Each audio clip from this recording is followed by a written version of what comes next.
This was my third visit to China, and always they greeted us gracefully.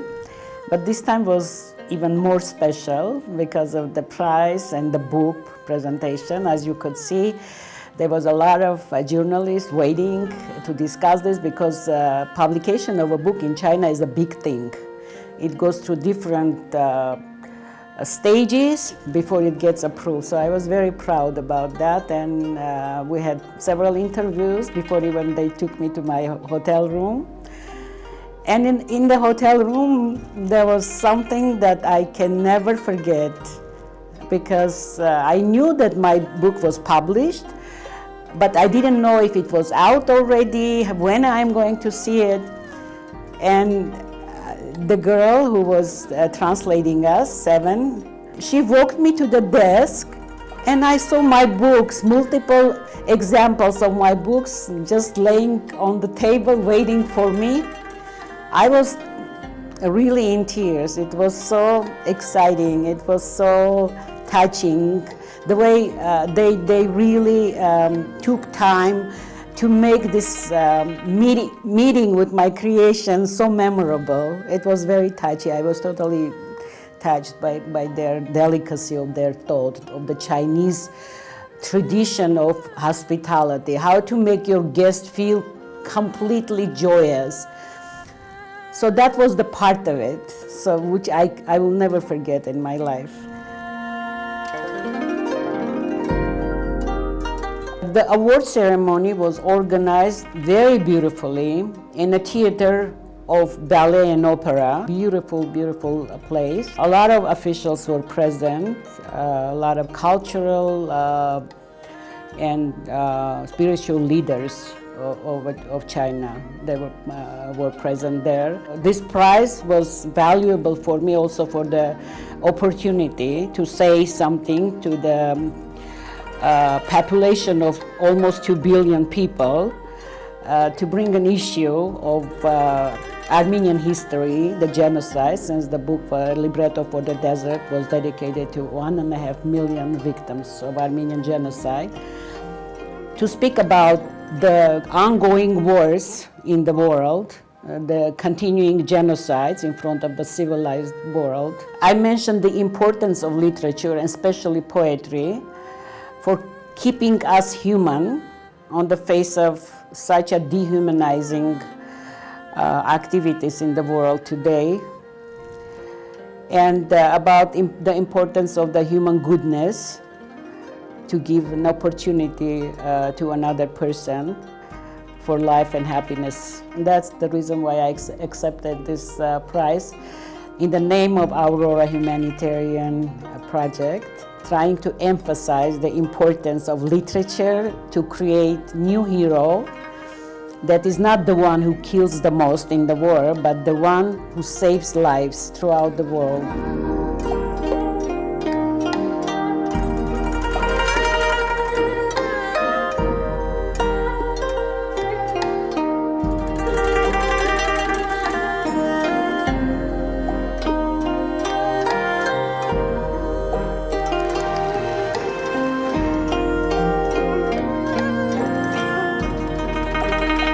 We were invited to be present in the performance of Chinese ballet theater, and the performance was about one of the Chinese thinkers and philosophers and a poet, about his life struggles, his achievements, his ups and downs, as any poet, as any big thinker goes through in his life.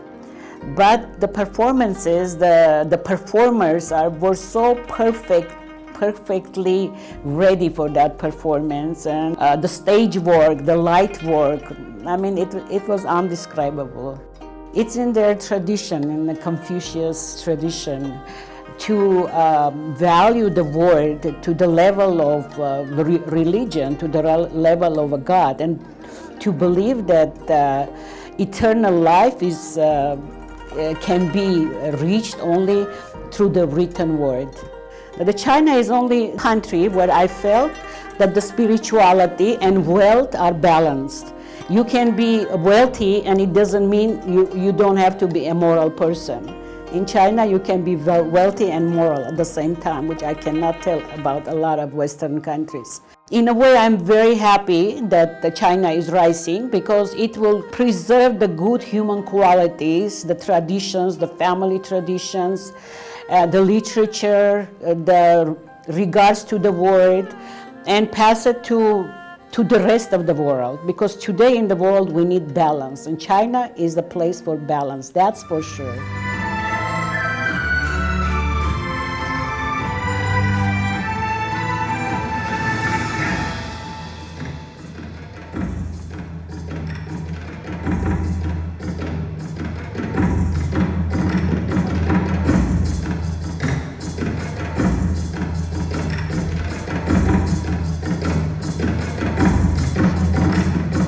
Very important part of this festival was the multiple conferences that were organized by the organizer, very well-known poet G.D. Majia, and a cultural leader in China also. And we were able to discuss with the poets different issues regarding poetry, its meaning, its dissemination, its secrecy, and we were asked to write essays about it.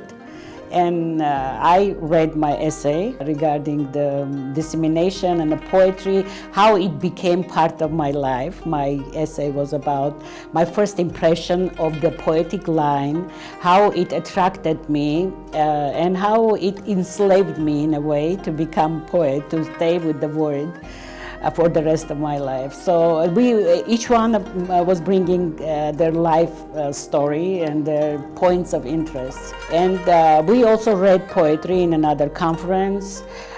Each one talked about their style, their approach to poetry, the new movements in poetry. So it was very educational also. It was very interesting, and it's nice to present your language. I read in Armenian first so that they can really hear how Armenian sounds. I wanted them to know the sound of my beautiful Armenian language. And then, since the translation was from English, they wouldn't have a chance to hear the Armenian. But I presented them on Armenian first. The reason why Chinese intellectuals are organizing this kind of festivals and meetings, because they want the people from all around the world, the people whose thought can be valuable, like poets, philosophers, to come from all over the place and to share their ideas. The reason they want to have this kind of bank, because they're interested not only in a Chinese peace and prosperity, but the peace and prosperity of entire world. How can we create a new hero? What can be done to have a safer world, better world without wars? What can women do? Because my approach was, what is the women's role in this society against war, like a war as a woman's personal enemy, because it takes away our sons from us. So we have the biggest motive to kill the war.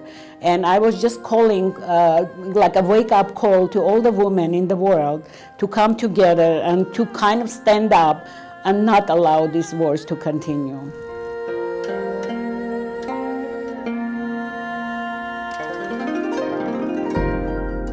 Chinese are very well known for their hospitality and for their kitchen and for delicacy of their approach to the food, because they consider that food, whatever we take in, it becomes a part of our existence. It's very important for them what you take in. It's kind of sacred what you take in. That's why they have a lot of herb, different kind of sauces that they prepare. They take so much time to prepare each one of them, and they're so very proud of them.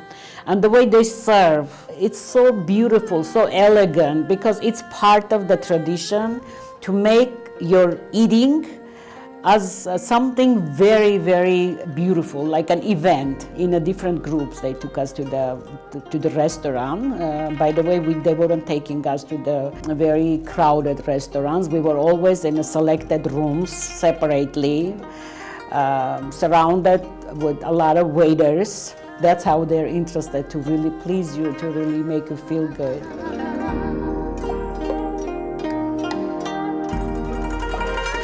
During the dinner, we were presented with the Baijiu drink, which has a 500 years of history. And the owners take such a pride in continuing this tradition of wine, liquor, and they try to connect with poetry, which I think is a very beautiful way to make the money serve the culture. So these very, very rich entrepreneurs putting a lot of money to support and to finance such festivals in which the culture, Chinese culture, will be presented to different nations, and Chinese will know about different cultures throughout the world. They took us to the place where they're making the banjo, and we saw how the workers were working, how well it was organized, how beautiful it was, how big it was. It was just unbelievable to see the size of that place where they were preparing the banjo. The entrepreneurs that are in charge of this 500 years Baijiu company. We were in the laboratory. In a way, they made a laboratory for us to see how it's made, how they get different percentages of the same drink, and how they're making that drink to stay in the containers for a very long time, and how expensive it can get. There was drinks that each bottle cost like $20,000. They take pride by having on your table such a drink, and to really entertain their people with this Baijiu drink. By connecting with the wine and poetry, they in a way make the liquor like a muse, like something that takes you to the different level of consciousness, like helps you to write poetry because it makes you more honest, more open. Like they say in vino veritas in Latin, it means there's a truth in the wine. When you drink wine, you become more truthful, more open, which helps you, especially with the poetry, when you have to really be naked inside it.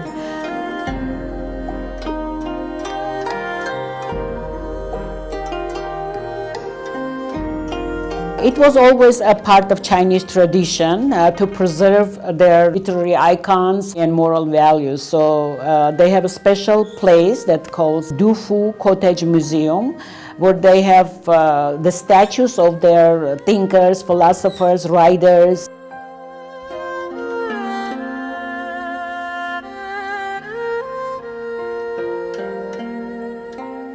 Chinese International Festival of Poetry and Liquor was organized very well. Each time I go there, I have this impression that these people are really are building a new world. They have continuous flow of civilization without any interruptions for so many thousands years. The interviewers, they have different questions regarding poetry and their country, but each one of them was always interested. How would we like to see China? What we think is missing in China?